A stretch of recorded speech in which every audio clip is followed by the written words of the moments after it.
ஒரு சில நிறுவனங்கள் அதற்கு நேர்மாறான கருத்துக்களை கூறியிருக்கின்றன. களத்தில் நேரடியாக மக்களை சந்தித்திருக்கிறோம். அதன் அடிப்படையில் எங்களுடைய பார்வை திராவிட முன்னேற்றக் கழகத்தின் தலைமையிலான மதசார்பற்ற முற்போக்கு கூட்டணிக்கு மக்கள் ஏகோபித்த ஆதரவை நல்கி இருக்கிறார்கள். ஆகவே எமது கூட்டணி மகத்தான வெற்றியை பெறும். திமுக ஆட்சி தொடரும். அது எங்க கட்சிக்காரங்களுக்காக நான் பேசியது. நிறைய இடங்கள் சொல்லல, ஓரிரு தொகுதிகளில் என்று சொன்னேன். எங்கள் தோழர்களை நெறிப்படுத்துவதற்காக நான் அவ்வப்போது பேசுகிற கருத்து அது. ஓரிரு தொகுதிகளில் இருந்து உட்கட்சி பிரச்சனைகளின் காரணமாக தோழர்கள் அவ்வாறு செயல்பட்டார்கள் என்பதை நான் சொல்லியிருக்கிறேன். அவ்வளவுதான். திமுக கூட்டணிக்காக, கூட்டணி கட்சிகளுக்காக எங்கள் தோழர்கள் ஆற்றியிருக்கிற பணி என்பது மிகவும் போற்றுதலுக்குரியது. திமுக கூட்டணி கட்சிகளை சார்ந்த வேட்பாளர்கள் வெளிப்படையாகவே அதை பேசியிருக்கிறார்கள், என்னிடத்திலே சுட்டிக்காட்டியிருக்கிறார்கள். பெரும்பான்மையானவர்கள் அவ்வாறு பேசியதை யாரும் பெரிதுபடுத்தவில்லை. ஓரிரு இடங்கள் என்று நான் சொன்னதற்கு அதை ஊதி பெருக்குகிறார்கள். திரும்ப திரும்ப விடுதலை சிறுத்தைகள் கட்சியை குறிவைத்து திமுக கூட்டணிக்குள் குழப்பத்தை ஏற்படுத்த சிலர் முயற்சிக்கிறார்கள். அவர்களின் எதிர்பார்ப்பு நிறைவேறவில்லை, அவர்களின் கனவு நனவாகவில்லை, அவர்களின் ஆசையில் மண் விழுந்து விட்டது. திமுக கூட்டணியை சிதறடிக்க எவ்வளவோ முயற்சிகளை மேற்கொண்டார்கள், பகீரத முயற்சிகளை மேற்கொண்டார்கள். அத்தனை சதி முயற்சிகளையும் முறியடித்த இயக்கம் விடுதலை சிறுத்தைகள் கட்சி. மீண்டும் அவர்கள் ஏமாந்து போவார்கள். வாக்கு எண்ணிக்கையின் போது அரசியல் கட்சியினுடைய அலுவலகம் முக்கியமான இடங்களில் பாதுகாப்பு வேணும்னு சொல்லிட்டு திமுக அமைச்சர் RS பாரதி தேர்தல் ஆணையர் கடிதம் எழுதியிருக்காரு.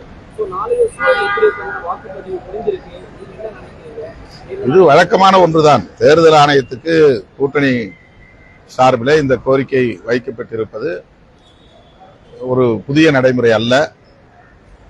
வாக்கு எண்ணிக்கையின் போது உரிய பாதுகாப்பை தர வேண்டும் என்ற கோரிக்கை திமுகவின் பொறுப்புணர்வை வெளிப்படுத்துகிறது. அவ்வளவுதான்.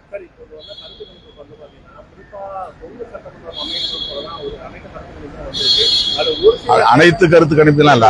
வட இந்திய மாநிலங்களை சார்ந்த சில செய்தி நிறுவனங்கள் தான், குறிப்பா ஆக்சிஸ் மை இந்தியா,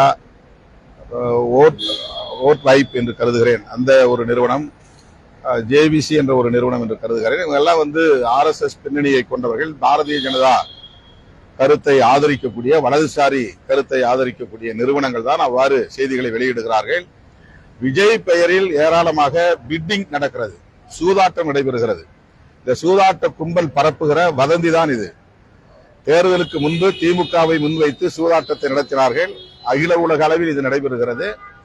இப்போது தேர்தல் வாக்குப்பதிவுக்கு பின்பு விஜயை முன்வைத்து இந்த சூதாட்ட காய்களை நகர்த்துகிறார்கள். தேர்தல் முடிவுகளுக்கு பிறகு அவர்கள் ஏமாந்து போவார்கள். முன்னாள் DGPங்கிறதுனால அவர் சொல்றது சரியாயிருமா? ஆமா, பிட்டிங் தான் இது. இது 100% பிட்டிங். இந்த சூதாட்ட நடவடிக்கைகளுக்கான ஒரு மீடியா ஹைப் இது. அவ்வளவுதான். நீங்க நாளைக்கு தேர்தல் முடிவு வரப்போகிறது, பாருங்க.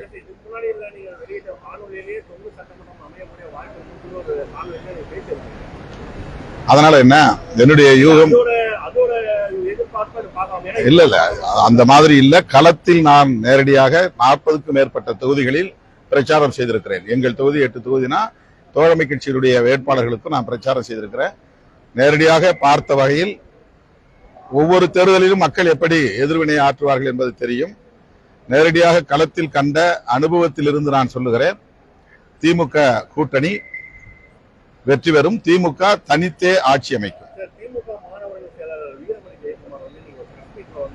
தற்கொலைகள் அதிகமாயிட்டாங்க அப்படின்னு சொல்றாங்க. அப்படியானா இப்போ தற்கொலைகள் அதிகமாயிட்டாங்கன்னு சொன்னா திமுகவிற்கு ஓட்டு போட்டவர்கள், திமுக கூட்டணி ஓட்டு போட்டவர்களோ, அறிவாளர்களாகவும் விஜய்க்கு போட்டவர்கள் தற்கொலையாகவும் ஒரு கட்டமைக்கிற விஷயத்தை நீங்க எப்படி பாக்குறீங்க?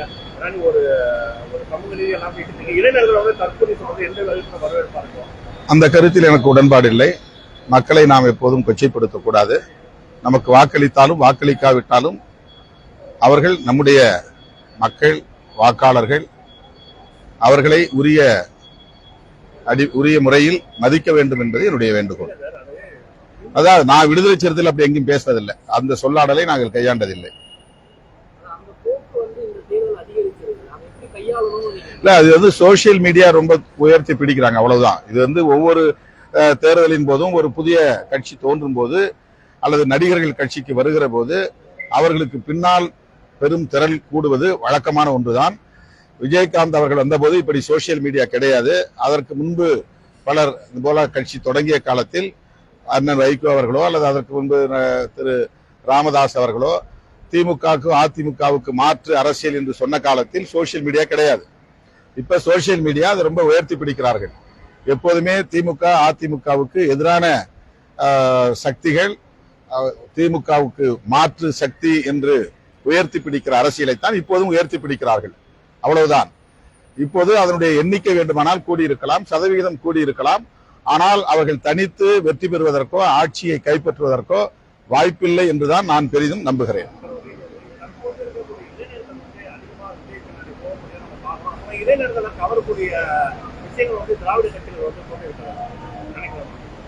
இளைஞர்கள் நிறைய விஜய்க்கு எதிராகவும் வாக்களித்திருக்கிறார்கள். அதை யாரும் பெரிதாக பேசுவதில்லை. எவ்வளவோ இளைஞர்கள், இளம் தலைமுறையினர், குறிப்பா நீங்க சொல்ற மாதிரி இந்த 20ஆம் நூற்றாண்டு தலைமுறையினர் 100% அப்படியே ஹீரோவுக்கு பின்னால போயிட்டாங்கலாம் சொல்ல முடியாது. அவருக்கு எதிராக பேசக்கூடியவர்களும் ஏராளமானவர்கள் சமூக ஊடகங்களில் இருக்கிறார்கள்.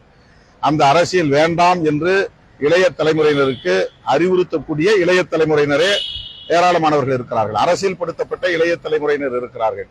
அவர்கள் எல்லாம் நாம் பெரிதாக எடுத்துக்கொள்ளாமல் ஒட்டுமொத்தமாக 100 விழுக்காடு இளம் தலைமுறையினர், புதிய வாக்காளர்கள் ஒரு ஹீரோவுக்கு பின்னால் போய்விட்டார்கள் என்பதை போன்ற ஒரு தோற்றத்தை ஏற்படுத்துகிறார்கள், அவ்வளவுதான்.